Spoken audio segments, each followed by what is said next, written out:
Hello మా bros, welcome back to Vamshi talks. Cricket and kabaddi updates తెలుసుకోవాలంటే channel ఇప్పుడే subscribe చేసుకోండి అండ్ ఒక లైక్ చేయండి మావా. చాలా మంది వీడియో చూస్తున్నారు కానీ లైక్ చేయట్లే. ఇంకా మనం డైరెక్ట్గా వీడియోలోకి వెళ్తే తెలుగు టైటన్ వార్ వన్ సైడ్ చేసిందని చెప్పొచ్చు మా బ్రోస్. మన లాస్ట్ ప్రివ్యూ వీడియోలో మాట్లాడుకున్నప్పుడు ముంబై గెలుస్తుందని చాలా మంది కామెంట్ చేశారు మా బ్రోస్. అండ్ వాళ్ళకి రిప్లైగా తెలుగు టైటన్ గెలుస్తుందని అసలుకి కామెంట్స్ మొత్తం నింపేశారు మావా. వాళ్ళందరికీ కంగ్రాట్స్. అసలు వార్ వన్ సైడ్ చేసింది మావా. తెలుగు టైటన్ ఫ్యాన్స్ అందరూ గర్వపడేలా గేమ్ ఆడిందని చెప్పొచ్చు ఈరోజు.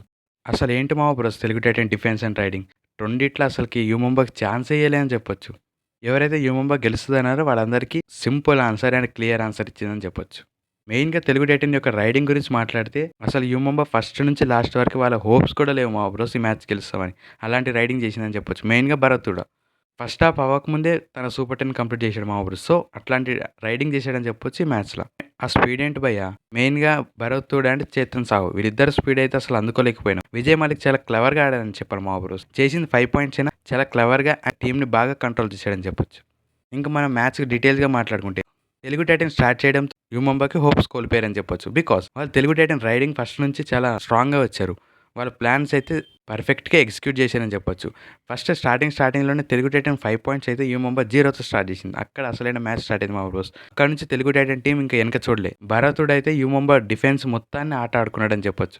వాళ్ళ డిఫెన్స్ స్ట్రాంగ్ అని మాట్లాడుకున్నాం, కానీ ఆ డిఫెన్స్ని కూడా వన్ సైడ్ చేశాడని చెప్పాలి. సూపర్ రైడ్ల మీద సూపర్ రైడ్లు చేసుకుని వెళ్ళిపోయాడు మా బ్రోస్. ఈ మ్యాచ్ వన్ సైడ్ కారణానికి మెయిన్గా భరతుడనే కారణం. విజయ్ మాలిక్ కూడా టైంకి అవసరం వచ్చినప్పుడల్లా పాయింట్ తీసుకుని వచ్చాడు, కానీ ఎక్స్ట్రా పాయింట్స్ కోసం మాత్రం వెళ్ళే. సో ఇది ఒక బెస్ట్ క్యాప్టెన్ స్ట్రాటజీ అని చెప్పొచ్చు. మన టాప్ 3 రైడర్స్ అయితే అదరగొట్టారు క్లియర్లీ. కమింగ్ టు డిఫెన్స్ అయితే మన అజిత్ పవర్ ఉన్నాడు కదా మా బ్రోస్, అతని పవర్ ఏంటో ఒక్కొక్క డాష్ అండ్ సూపర్ ట్యాకిల్స్లా అసలుకి ఎంత మాట్లాడుకున్నా తక్కువే మా బ్రోస్. సీరియస్లీ ఆ డాష్ ఏంటి మావా, అది చూస్తుంటేనే భయం అవుతుంది, అలా ఆడుతున్నాడు. ఆపోజిట్ రైడర్స్కి అయితే ఛాన్స్ ఇవ్వలే. Telugu Titan first half complete అయితే యూముంబా 11 పాయింట్స్ అయితే తెలుగు టైటన్ ఏకంగా 27 పాయింట్స్ చేరుకుంది. సో అక్కడే మ్యాచ్ వన్ సైడ్ అయిపోయింది already. Coming to second half, మనం లాస్ట్ 2 మ్యాచెస్ గెలవడానికి కారణం కూడా సెకండ్ హాఫ్లో స్ట్రాటజీస్తో వెళ్ళడమే. సో ఇక్కడ కూడా కమింగ్ టు సెకండ్ హాఫ్ చాలా స్ట్రాటజీస్గా వచ్చారు, టైం వేస్టింగ్ స్ట్రాటజీస్తోనే వచ్చారు. సో అదొక మంచి పని వచ్చిందని చెప్పుకోవచ్చు. అండ్ లాస్ట్లో సూపర్ ట్యాకిల్ చేస్తూ టీంని ఆల్అవుట్ కాకుండా బాగానే చూసుకున్నారు మా బ్రోస్. ఫైనల్గా వాళ్ళకి కంబ్యాక్ అయ్యే ఛాన్స్ ఇవ్వలేదని చెప్పొచ్చు. యూముంబా 37 అయితే తెలుగు టైటన్ 45తో మ్యాచ్ వన్ సైడ్ చేసిందని చెప్పాలి. దీంతో తెలుగు టైటన్ టీం థర్డ్ ప్లేస్కి వెళ్ళిపోయింది. సో ఇక్కడ నుంచి టీంని ఆపడం చాలా కష్టం మా బ్రోస్. నేను లాస్ట్ వీడియోలోనే చెప్పాను మన టీం కాంబినేషన్స్ బాగా సెట్ అయ్యాయని. అది ఇంకోసారి ప్రూవ్ చేసి చూపించారు. హ్యాట్రిక్ విజయాలతో తెలుగు టైటన్ టీం రఫ్ ఆడించింది ఇప్పటి వరకు. చూడాలి నెక్స్ట్ మ్యాచ్ పునేరి పల్టన్తో ఉంది. దాని మీద క్లియర్ కట్గా ప్రివ్యూలో మాట్లాడుకుందాం మా బ్రోస్. వాళ్ళ మీద కూడా గెలవాలంటే సింపుల్ స్ట్రాటజీస్తో వస్తే సరిపోతుంది. సో ఇది మా బ్రోస్, తెలుగు టైటన్ వార్ వన్ సైడ్ చేసిందని చెప్పాలి మ్యాచ్కి.